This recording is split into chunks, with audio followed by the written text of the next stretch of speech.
action. Hello and welcome to Exploring Superhuman Strength. Joss has been practicing the Dandal Baski exercises. It might be called Dandal Baski or Dand Baskar, we're not sure.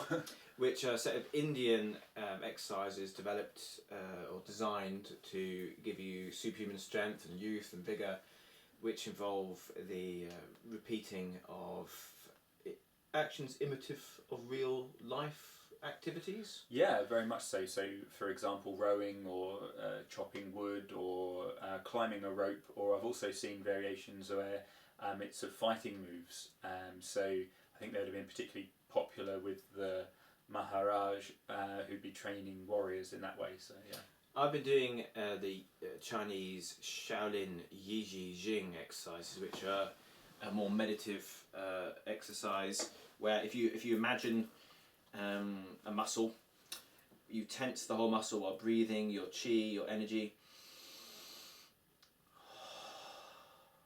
and filling that, and there's a set routine through the body which is in line with the Chinese medicine, which is reputed to have the same effects. Well, we think that it's possible that this practice in India may be the mother of the Yi Jin Jing.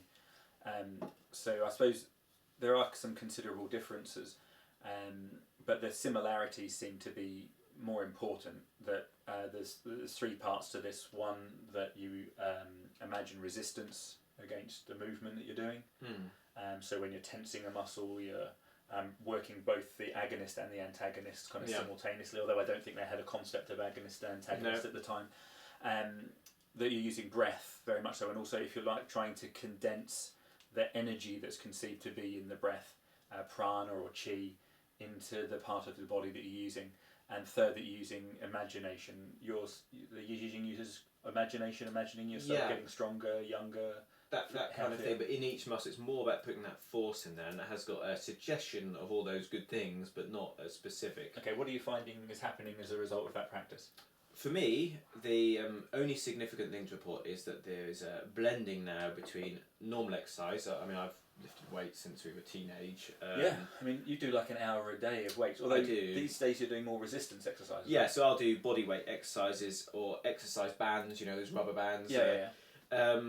And I'm finding that I'm actually starting to do the exercises very gently, or perhaps more slowly, not gently, and that it's becoming more meditative. So I'm doing Yi Jin Jing as a form of meditation. I'll put a video of that up later. Okay.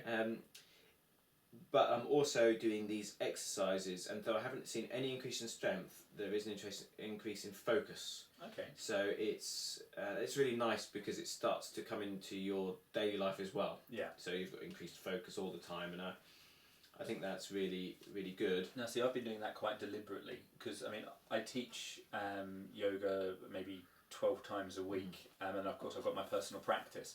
So what I've been doing in my personal practice is I've been including these Dand and Baskar kind of exercises. So imagining myself moving through resistance. So, but I'm imagining that the air around me is like a condensed prana, and that so it's taking effort to move through it, but at the same time I'm breathing that into my body, and that it's making me stronger, healthier. Oh, that's good. Yeah. As I practice it, and it really does make it a beautiful way of practicing. You've had a couple of good experiences showing some results with me there. Yeah. So we've had a couple of things. One of your movements is a wood chop. Yeah. And I made the mistake of asking Joss to chop some wood, and he chopped through the wood and the chopping block.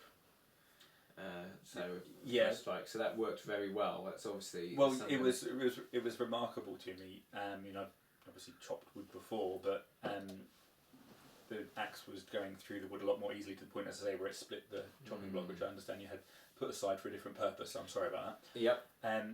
I've also just today managed to practice a handstand, pushing straight up to a handstand from sitting. So, and what I was doing there was imagining that kind of condensed prana around me was working to hold me up, and that worked. That's something I've never managed to do before. What I want to know I want to discuss is what the criteria we're going to have for success is. So I want to know when you will think, I've got it. This is it. This state of samadhi, my focus in my Dandal Basket exercise is so good that I've got this. This is it. I've got it cracked. Well, I kind of like testing some of the claims that yoga makes. So, for example, on my YouTube channel, Yoga Tree 33, we read something that if you practice the fish pose, then you should be able to float like a fish, and you'll see the results of that experiment. Another experience that I've had is the peacock pose, where you balance with your elbows and your abdomen, so the rest of your body's off the floor.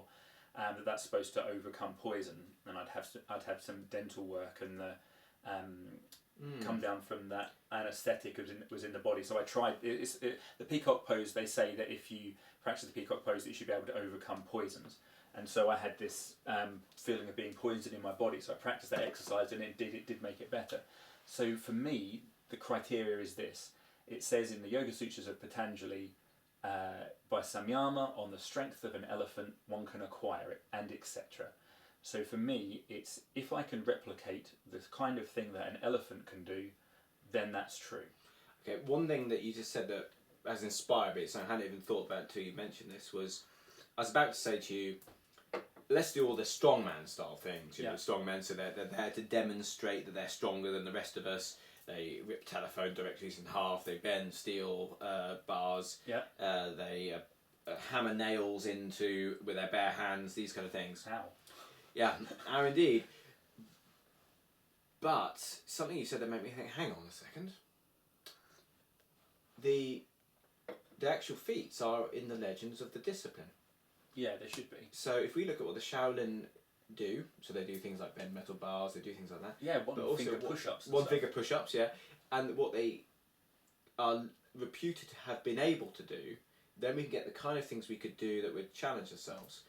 I mean, obviously, we should see what we're doing. We should get to the point where these are resistant bands are breaking, where you're doing yoga postures, where you know those extreme strength ones that you look at, where you're doing those with ease, where you're doing push-ups without your feet on the ground. Yeah, I was really inspired. I saw some people doing that. I think like the gymnasts who do that kind of thing. Yeah, absolutely. So that's when we can kind of see it naturally happening. But I think looking for some of these things to test these skills out. Well, I like what you said about some of these strongman feats as well, like bending the bar. So I mean, that seems like something I can naturally include in the Dandan Bhaskar exercises. Like I can just start to imagine myself doing that again and again, and see if that's something that we can replicate. Yeah, I think that might be a good starting point. And in the meantime, we'll look at some of the legends.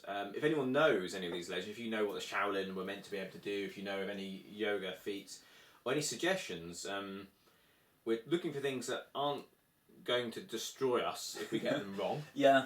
Because you do get these people, we're talking about people who lift cars because they've got a loved one underneath them and they save the person but bust their back. Yeah, and have a permanent back problem. Well, that's an emergency thing. We want things that can test it, smaller things to begin with, that we can work to and see if we can get into that state of pure meditation, that state of pure concentration, and see if that... Well, the man who was studied in that Science Studies Yoga book, the Funderburk book, where he was an old man, but they measured his muscles as such, and they said that he had the strength of a much younger man, so they congratulated on that. But then he went on to demonstrate strength far beyond what they'd estimate those muscles so could do. So it was superpowers on. It wasn't. It was so you could get into that meditative state and do that. So while I anticipate an increase in day-to-day functional strength, I'm also looking for that extra step. That sudden turn on, and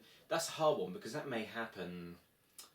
You know, these are very elusive, very specific states of mind, and it's wonderful that he could just do that. But he must have gone through long periods of only being able to do that sometimes. Yeah, I think like anything, the practice is going to improve your ability on it.